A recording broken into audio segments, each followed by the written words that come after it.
Don't even go there.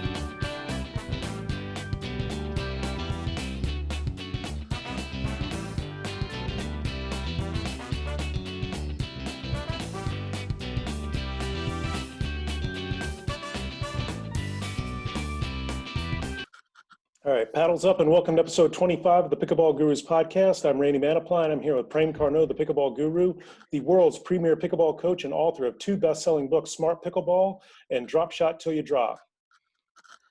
Hi, Guru Nation. Welcome again to our 25th podcast. Thanks to Randy. It's been a fun experience till this point. And before we get into this episode, Prem, let me introduce our special guest, Gordon Gebert, inventor of the Slam Master, a pretty neat pickleball tool. Welcome, Gordon. Thanks so much. It's a real honor to be with you guys. This is awesome. I'm thrilled. Hi, Gordon. Welcome again. Hi, Prem. It's a real honor to be on your show. Thank you so much. I really appreciate it. Thank you, sir. And this episode focuses on something new for 2021, the drop serve. Prem, I think the concept of the drop serve has been around for a while, promoted by Steve Peranto. Before we get into what the drop serve is, why do you think they got around to adopting it, at least for this year? I think there's been a lot of, complications in terms of, trying to figure out, especially if the serve is legal or illegal. Depending because of the original rules of the paddle head has to be beneath the wrist and the point of impact has to be beneath the navel. And there's been always a little bit of complication with more and more tennis-based players coming in, and there's been a confusion about if they are actually hitting it below their waist, if their paddle is actually really underneath the wrist.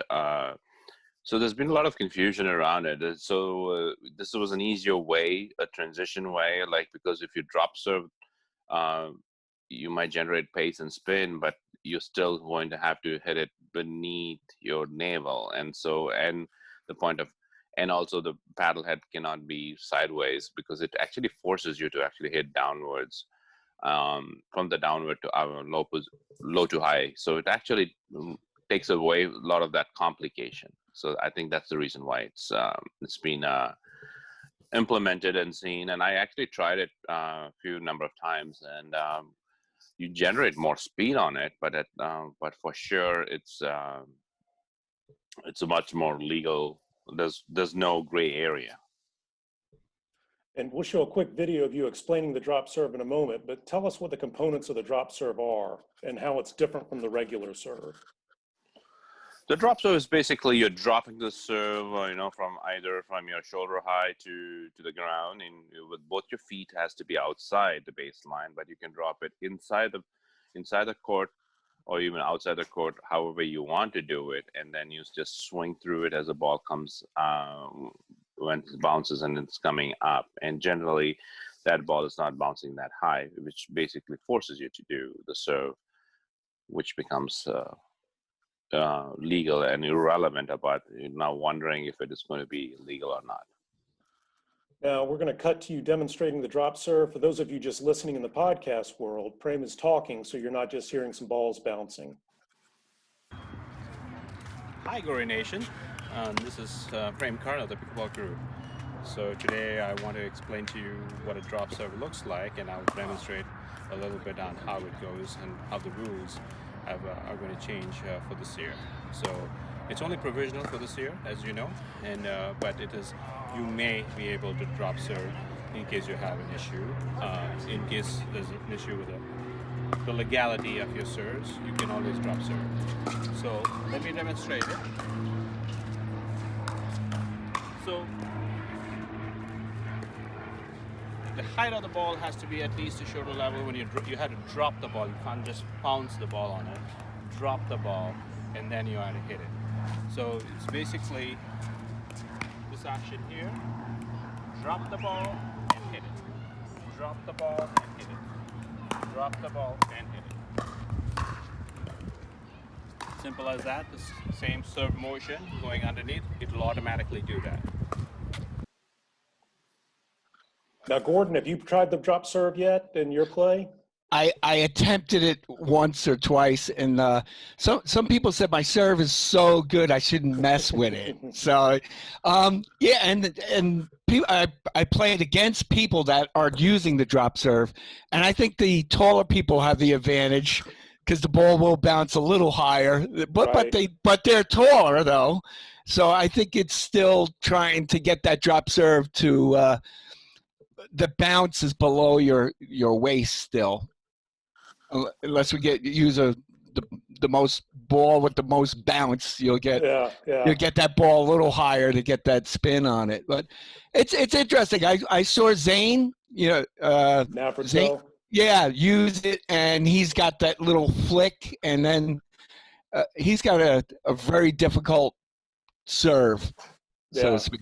Yeah. So, Prem, do you prefer that, or are you gonna develop it more in your play? I personally don't think I have, like as you said, I have a relatively very, very good serve either way. So I don't think it is a necessary one, but it's an option which I can always use if I need it.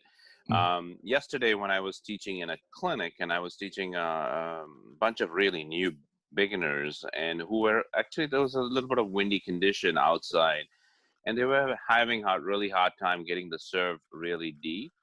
And at some point, so I asked them to do the drop serve and to try and get the leverage they want and the depth. I would really wanted them to do something deeper to the baseline, and it made it really easier. And most of these participants actually enjoyed because they're a little bit more bona fide, and they're in their later years of their life, and it felt really easier for them to serve a ball with a drop serve. So it actually was a great advantage for them, especially the ones who are trying to serve with their wind on the face. And so from a coaching perspective, I definitely would recommend, or when I see something when they're struggling with a serve, I think they will go back into that.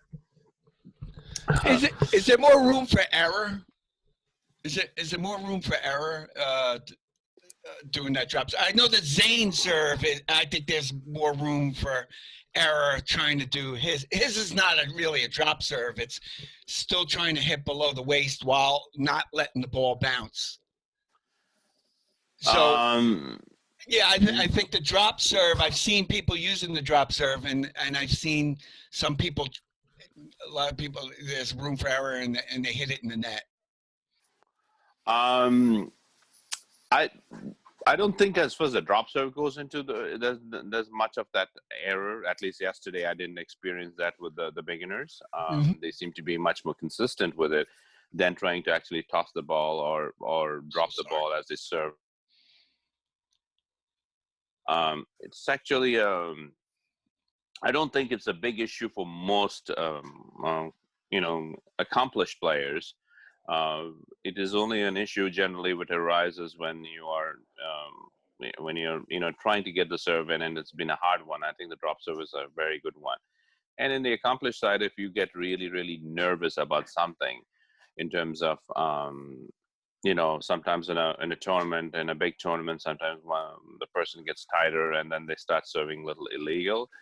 And if they've been called by the referee, a drop serve can be an option to just curtail or get away from illegal serve. It happened a few years ago. I think it was in a match in the finals. I think it was Byron Fresso was the referee, and Irina Tereshchenko was serving, and she was serving. Match was getting tighter, and so. And all of a sudden, she was called a few times on an illegal serve, which obviously was not a very happy moment for her.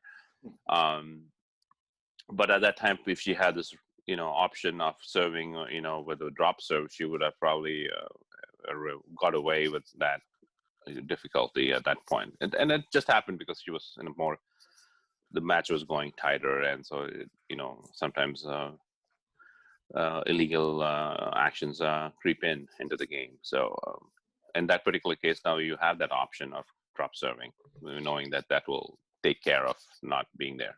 Does it answer your question, Gordon? Absolutely. I had a serve pretty hard that I licked the ball, and that the paddle was below my waist, and licking it, and it was hard.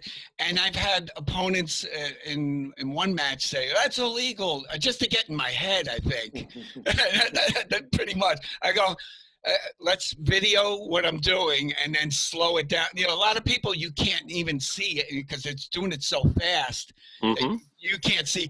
And usually it's the call. I'll even bring the paddle. This is above the wrist. You know, that type of exactly deal. Yeah, and that's hard to see. You know, and it's a hard call. And you absolutely hit the nail on the head about that whole thing. Drop serve eliminates all that. Yep. Yes. And that's a good suggestion which Steve Peranto made, and he has been, suggesting that for a while. And I think it's someone who's interested in all body mechanics as well as the scientific data. He normally collects a lot of information, and so I think it's a provisional ruling for at least for this year. Hopefully, it will be used. Either or rather than being the only way to do it. So no, that's really cool. I considered it an option to drop serve. Only tried it a couple of times, but somebody said don't mess with your serve. Your serve is really I serve consistently deep and almost to the back and players up to the line, and I know that measurement. So why would I want to mess with that and then have out balls and that? And I think maybe Randy, who has a very interesting serve himself, now with the drop serve, he might have the option of serving with his forehand. Yeah. Oh, you do the backhand? I do a backhand serve. Mm-hmm. Yeah, it's an interesting serve. I don't know if it's a backhand or a forehand. Oh, really? Oh, he serves on the edge of the paddle. I call it the elephant trunk serve because it's like raising up an elephant's trunk when you do it. I have an issue with the yips in my forehand. So when I do it with a backhand like that, it's impossible for you to move your wrist. Your wrist is automatically locked. It's locked, yeah. Yeah. So it essentially cuts off the room for error with it. It goes exactly where you want it to go. That's nice. Now, in the video, Prem, you mentioned that you're striking the ball like a normal serve off the bounce, but you don't have to do that, do you? Can you explain that a little bit more? Yeah, you're basically having the same underhand motion, but the paddle below the wrist and all that kind of stuff in your serve. Yeah. When you're doing the drop serve, but you don't have to do that. You can hit it with the paddle above the paddle head above your wrist. I guess if the bounce is high enough, like Gordon was saying, if you're using a certain type of ball, it can be above your navel. You can do a backhand slice, do lots of top spin, however you want to do it. I'm not completely convinced that is actually true, that you want to keep your paddle head above the wrist no matter what. I think you still have to serve with the paddle head beneath your wrist, and it actually eliminates, because if you have it side arm, you really have to get really low to try and hit a ball like that. So it actually forces you to serve what I would call the legal serve when you're doing a drop serve. I don't think you can actually do sideways, as long as Gordon said, as long as you don't have certain balls which don't bounce very high, and hopefully we'll keep our bounce rule to the same regulations which we have been requested. Just to be contrary, what I'll do is I'll put up a video of in the show notes of Tyson McGuffin just crushing the drop serve Nice. when he does it with that forehand spin. But even though Prem disagrees, you can strike it however you want with the paddle above the wrist. If you're trying to maximize top spin, you can use as much back spin as you want if you're trying to add a lot of side spin. But the point of the matter is, just as long as your feet are in the proper position, as Prem said earlier, and you just let gravity do the work, meaning you don't toss it, you actually just drop it from your hand, it's a legal serve. Is that correct, Prem? And Zane has that interesting serve where he's flicking it, but like I said, he's not letting it hit the ground and doing it underhand with spin, because he flicked it in the air. So. It's been done a few times, Gordon. Before Zane, a certain number of people used to do that serve. In fact, I remember a long time ago, a partner of mine whose name is who used to play a lot with Tim Nelson. Was his partner too for a while. His name is Rick Young, and he used to do the same thing. He used to flick. He used to spin the ball in, and then would hit a top spin serve. So it's been there, and Zayn even mentions that was about someone else who used to do it from whom he had copied it. Right. So it's not it's not new. It's just now he's more visible, so it looks like as if he has perfected it to a much better extent with the new regulations and with the speed he has. Yeah, that's why I mentioned Zane, because I just saw him play with Eden, a friend of mine, played in Connecticut and played in but that watch that whole thing. That's why I kept mentioning Zane. So yeah. I'm sure other people, like you said, all the people you mentioned developed it before that. Yeah. Yeah, it is. It's definitely, it is definitely an advantage if you can do it and you have control on it. A skilled player like Zane can do it, and so that's a great thing to do. And as the game develops, you will see more and more, different types of serves coming out. I mean, it's already developing fast, but when specialists from the Far East who are with different skill sets with the badminton and ping pong come in, I think we'll see more other interesting serves come up. Mm-hmm. I'm surprised you mentioned ping pong, because whenever I watch pickleball, I equate it more to ping pong hands and tennis legs. And that's how I describe the game is a very ping pong strategy and tennis legs to get around on the court. So I don't know if you agree with that assessment of the game. Yeah, pretty much. It's a giant ping pong game to me. Yeah. Ping pong for giants. Yeah. Are you talking about yourself, Randy? I'm pretty tall, in case you didn't know that, Gordon. I'm 6'3", so. There you go. And you got each. Whenever a tall guy, I'm 5'8", and you play these tall guys, and they have the wingspan to cover the court. Yep, big advantage. Yep. Now, if you want to practice the drop serve, but don't want to collect a bunch of balls, Gordon here is going to show us a pretty nifty tool. I think you have one behind you there, don't you? I do have one behind me. It's a little tangled up right now. I just threw it out here, but it's called the Slam Master, and I came up with the idea. We even have Slam Master balls. And this is the wood version, and we have a pro graphite version. And what I thought of when I invented this was remember the little red rubber ball and on the paddle with the rubber band? Yep. I don't know if you had, Prem, you grew up in India? Yes, I did. Did you have that toy also? Absolutely. Absolutely. It was worldwide. And the beach, yeah. Yep. And the rubber band broke the first day you played with that thing. It went ding, ding, ding, ding, and then the rubber band broke.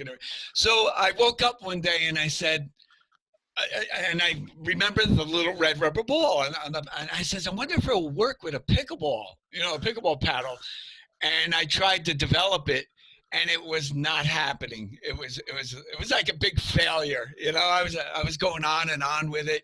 I was stapling rubber bands to wooden paddles, tying balls. I was doing all kinds of crazy stuff, and this went on for a couple of weeks, and then I gave up on it. And then I had I played in Henderson, if you guys know Ken. He was the 2018 U.S. Open pickleball champion, and I got to play Ken. And I told him about my idea, and he says, "Develop it more. Don't give up on it." And I didn't give up on it.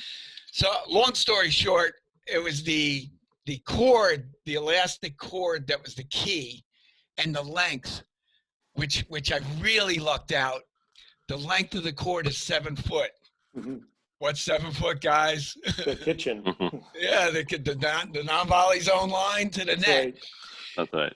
And I really lucked out with this that you could dink with it also. So we get to the drop serve. You could practice your drop serve with this, hit it, and you could gauge if your serves are good or not, and not have to chase balls because it is attached or in the video.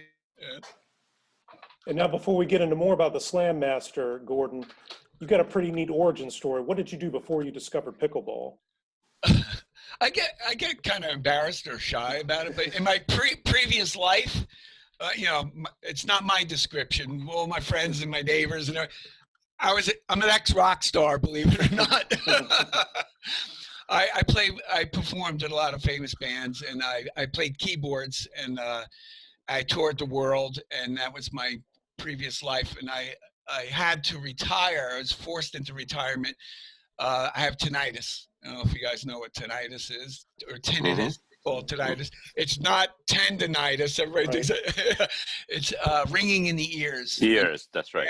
Yeah. So I have ringing in the ears, and it got really bad the past couple of years as you get older, and I had to give up my unbelievable life of rock stardom, touring the world with a lot of famous bands. Yeah. As we were talking yesterday, you were telling me that you toured with Frehley's Comet, which Ace Frehley, of course, played with Kiss. And New York Groove is absolutely one of my most favorite songs that exists out there. And just for kicks, I'll put the link to that in the show notes also. Mm-hmm. But you also play with Motley Crue. Yep, jammed on stage with Motley Crue. We did the I keep thinking it was the Girls tour. I forget the tours. It's been so. And then I played with Marty Ballin from Jefferson Starship, a band called Angel, and I played with so many great musicians. Liberty DeVito, who played with Billy Joel, and Liberty actually said I was a better keyboard player than Billy Joel, and I said I wish I had his bank account. And I said, "Oh, you're just mad at Billy. That's all. You're just saying." He said, "No, you're a great keyboard player. You're better than Billy." And then, I toured with. There's so many bands and musicians that I played with, and my favorite band was Emerson, Lake and Palmer. I was really good friends with Keith. And all these, like Brain Salad Surgery, right? Yeah, Brain Salad. And I was growing up. I was a big keyboard fan, progressive rock. And yes, ELP and all that stuff. And then as I got older and I became a professional musician, I got to meet all my idols and become really good friends with them. I became really good friends with Keith Emerson. He was my biggest influence playing keyboards. And then teaching the newer kids. I actually teach piano and in my area in Connecticut. So I'm teaching pickleball and piano. Nice. I'm interested. Prem, what's your favorite bands? Don't even go there. Don't go there. No. I've tried to indoctrinate them into rock music, but it's. But I remember Ravi. I think at my age, Ravi Shankar. I don't know if you knew, but is huge over in India and Bangladesh. Yeah. No, unfortunately, I'm not in that vibe. So how did you actually discover pickleball? Actually, it's from my brother. My younger brother is in Port St. Lucie in Florida, and one of my many visits to Florida, I went down to Port St. Lucie one year, and my mom's down there. He's actually taking care of my mom down there. He's doing yeoman's work down there, taking care of mom. And one day he says, I go down for my mom's birthday, and he goes, "We're gonna go play pickleball." I go, "What the hell's pickleball?" What a weird name, we all say in the pickleball world. And he brought me on the court, and I'm athletic. I used to play baseball. I played a lot of pitched baseball, and a little bit of tennis. I have to brag. Vitas Gerulaitis, I don't know if you know who that guy was. Vitas Gerulaitis taught me how to serve in tennis, but I wasn't a very good tennis player. But my brother Warren introduced me to pickleball. And being the competitive family that we are, I came up to New York, Connecticut, and right away Googled pickleball in the area. and there was somebody, Betsy, I'll mention their names. I love it. Betsy Underhill and her partner Dee, they taught me how to play pickleball. And I said, get me good, because I'm going to go down and kick my brother's ass. Which wasn't happening, because you guys in Florida played all year round, 24/7. But I got the bug, and as you know, Prem and Randy, pickleball is so addictive. It's such an addictive sport, and I love it. So now with Go ahead. With the Slam Master, you can practice any type of shot with it, but is there a best shot that it can be used for, like volleys at the line or drives from the baseline? I love the drives from the baseline, Yeah. but we are coming up with contests with the Slam Master. How many forehands? Like we go from beginner to advanced to pro level. And Coach Z, I have to mention Coach Z. Zorano. Yeah, Zorano is phenomenal. He loves. When I showed him, Coach Zorano. Ken Henderson introduced me to Coach Z, and he saw the benefits of this paddle. I think it benefits from beginner all the way to advanced. And then I had Rob Cassidy. You guys know Rob Cassidy, and he tried it out and loved it. And so I've had from beginners all the way to advanced. Myself, I had a hard time. Like I said, when you first use it, you have a hard time using it. And I explained in a video how to start with it. I lucked out with the dinks, that you can actually dink over the net and the ball springs back. So you could practice forehand and backhand. But to your original question, I like the drive shots because it gets my hands quick. So the distance of the court is 7 foot. So when you're practicing with the Slam Master, you're setting your hands faster than what you would do with an opponent, and your hands are forced into resetting when you practice with the Slam Master, because you know that ball's coming back to you all the time, as opposed to when you practice by dear. As opposed to when you warm up with a player. And I love warming up with the Slam Master because you don't have an opponent in front of you. And I have my IPTPA finally. I have my certification. When I warm up to the left of the player and to the right of the player. Because when you warm up, seeing the player and giving the ball back to them, but you're conditioning yourself to give the ball back to players. I like to condition myself to go in between players and to their backhands and their forehands. And Prem would probably even elaborate even better than I would, since you're the pickleball guru. You're my. So, but to go back to the original, I love the drive shots, practicing that. Volleys are really hard. And I shortened the cord to do volleys, and he has the record on that. And like I mentioned, I know I'm throwing a lot of stuff at you right now. I'm trying to fit it all in for you. We're doing these contests with the Slam Master, and we're doing a volley contest, dink contest, drive contest, and just regular hitting contest. And we're gonna throw up cash prizes up there. So you put a video of yourself on YouTube, try to break all records, and we pay you. Randy, since you're not going out of the courts anymore into the courts, you can probably do that in your garage. Yeah, maybe. Yeah, I'm in Connecticut, so it just snowed the other day, and my driveway got cleared, and I can practice. You'll see video. That's my driveway right there in the video, and it's all white out there right now. And I go out in the driveway and I practice, and I do at least 10, 15 minutes a day. That's my minimum. And then when I want a real workout, like a aerobics workout, it gets you going. So I'm out there banging away. So. And like I mentioned, this is a real product. It's much more than just the paddle and the ball type thing. And you have a patent pending on it right now? Yes. Yep. Have patent pending. It's actually on the paddle, patent pending. Yeah. And I just got these in yesterday. We ran out of the pro paddles. That's how. And thank you, Prem. Prem has been a big proponent for the paddle. I really thank you so much. You've done so much for us, and I really, really appreciate it. The pro paddles we just got in, and new design on our logo. We updated the logo. I have to give props to Marcy, my girlfriend. She designed the logo, and she's a graphic designer, which is really cool. And yeah, we did everything in house, developing the paddle, developing the logos, and developing the packaging and all that. I came from the world of Kiss, which is the biggest merchandise band ever. So, so I had plenty of practice with merchandising. So this is really cool. Yeah.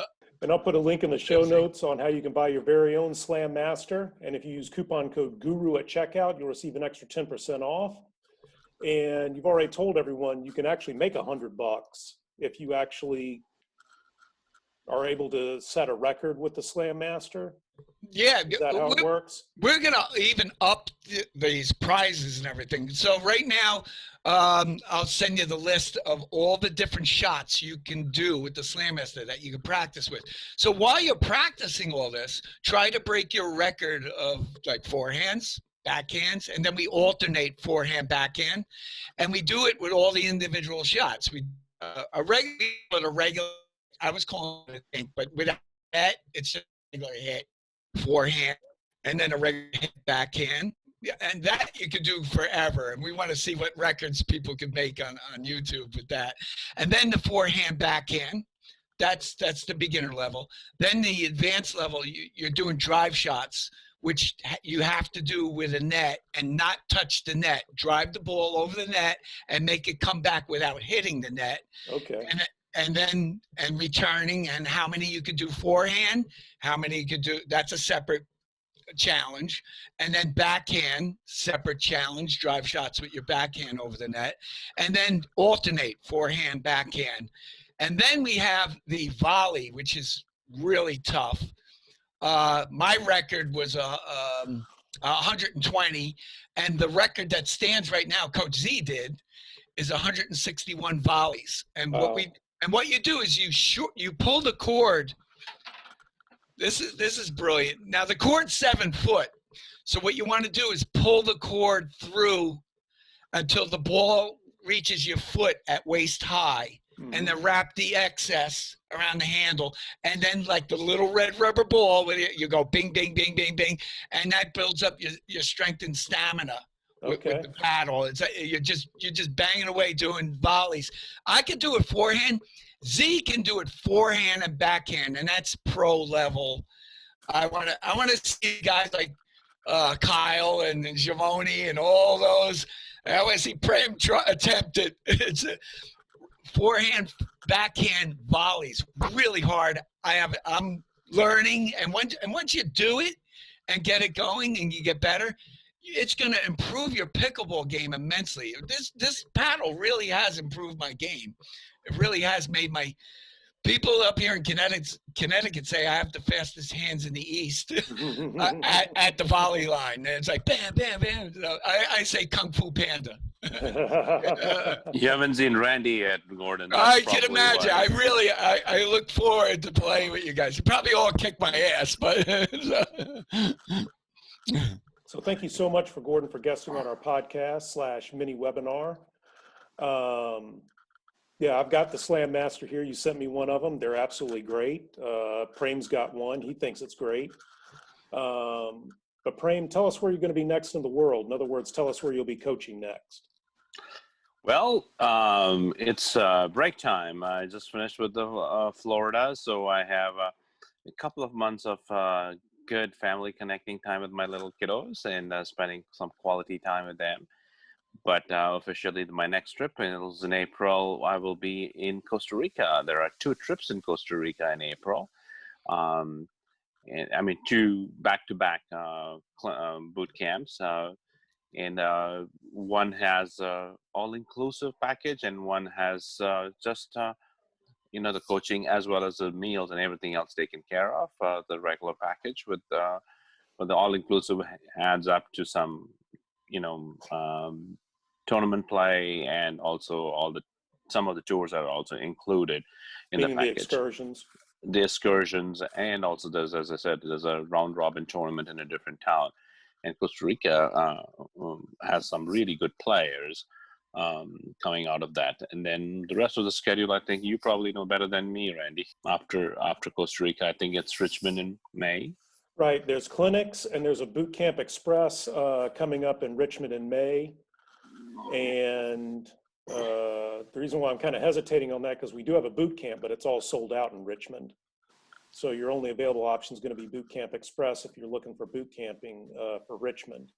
Then after that, it's Charlotte in August, and then Denver in September. Oh, well, after that, I think it's Sacramento in October. And then I think end of October or beginning of November, we have Tucson in Arizona, and then Turks and Caicos in December. And then I believe it's we have two available in Tucson in Arizona. Oh, there are two boot camps in Two Tucson. boot camps in Arizona.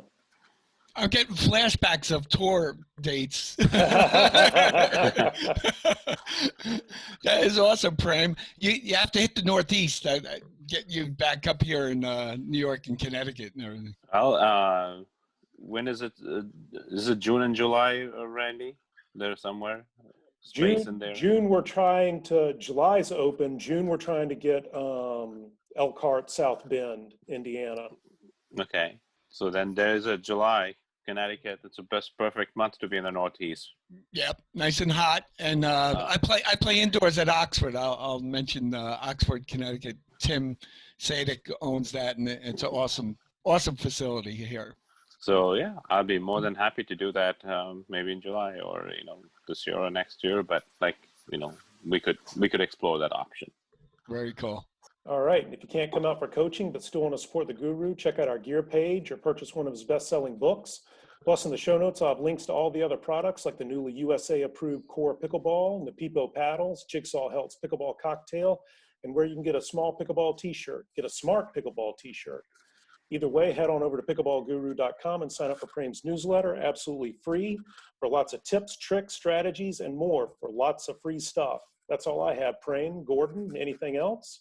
As far as I'm concerned, sorry, go ahead, Gordon. No, sorry, Prem. I interrupted. No, go ahead. I'll wrap it up to it. Awesome job, guys. Thank you so much. I'm sorry for my buddy. Oh, that's okay. That just adds to it, man. Yeah.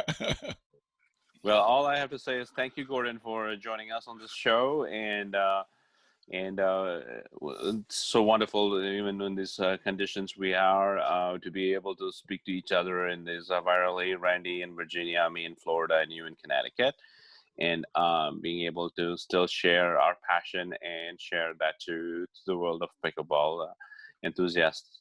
And so all I can say is whenever you have time, play safe. Stay safe, and play as much as you can in a safer environment. And while doing so, enjoy it, have fun on the pickleball court, and remember, it's only pickleball. It's only pickleball. Thanks, Prem. Thanks, Gordon. Thank you.